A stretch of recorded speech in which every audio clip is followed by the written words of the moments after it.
everyone. I want you to think back to when you were a kid. We were deeply in touch with our emotions. We cried when we were sad. We screamed when we were angry. That's why tantrums happened. Well, not at my house. But kids are connected to their emotions. Somewhere along the way, without even knowing it, we're taught to push those emotions down. Stay calm. Get over it. We weren't taught emotional regulation in school. That's where our guest comes in today. She's a psychotherapist, speaker, and mental health advocate, helping people reconnect with themselves. Please welcome Marci Gray. I'm so happy you're here. Thank you for having me. Well, we need your help. So we're going to start with the basics. What is emotional regulation? I think a lot of people confuse this with actually suppressing your emotions. Yes.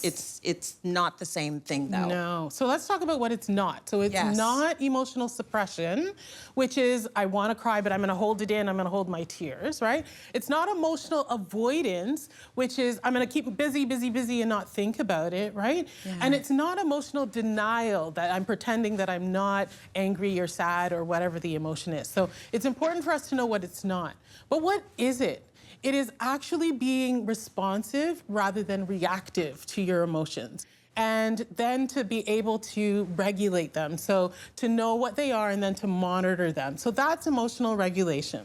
Interesting, and I'm nodding so hard because I've done all those things. Stopped the tears from coming, said to myself, no, I'm not sad, I'll be fine. Yeah. Like shoved it down. I've done it about a gazillion times. So what happens when we're dysregulated? Right. And how do we recognize when we're actually like outside of our window of tolerance? We call the window of tolerance that area that we feel calm, that we feel regulated, that we're monitoring, and we're mindful of our emotions. So when we're hyper aroused, that's a lot of sweating, maybe getting red, your heart racing, your mind racing. When you're below that in the hypoarousal, that means you're shut down. And that, again, is not a place to be either. You really want to be within your window of tolerance, which is where you feel the best. Okay, so you actually have a 4-step process to help us regulate our emotions. What do we need to think about? It's called CALM? It's called CALM, which helps us to think about being calm, right? Yes. So the C is check in. So we want to check in with ourselves and check in with our emotions. We say in therapy, name it to tame it. So to actually name the emotion that you're feeling. Okay, so already just naming it is being mindful. Exactly. So that's the check-in. Yeah. What's the A? The A is anchor. So this is where you want to anchor yourself, anchor your body. And this is where you would do some deep breathing, some diaphragmatic breathing, or even the butterfly taps that I'll teach you in a little bit as well. Okay, so what is the L? So the L is that we want to listen to what we're telling ourselves. Sometimes it's about reframing it, putting yourself in a different frame of mind. How can you see this situation differently? And how could you have some empathy for yourself and for others?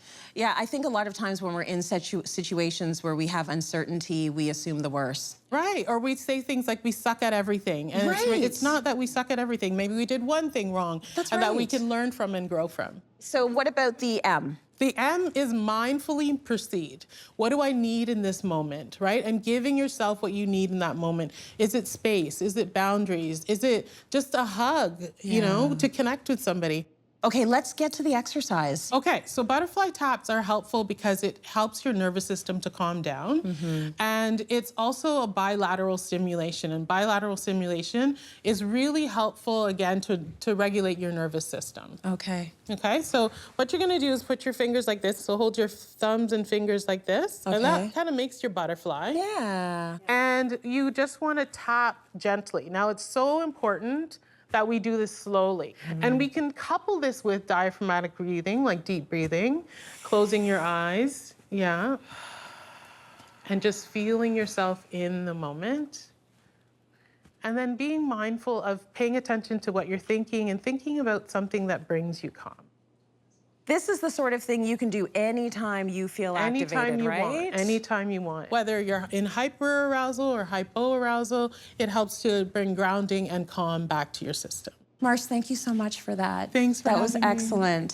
Thank you for showing us how to regulate our emotions in like a very simple and powerful way.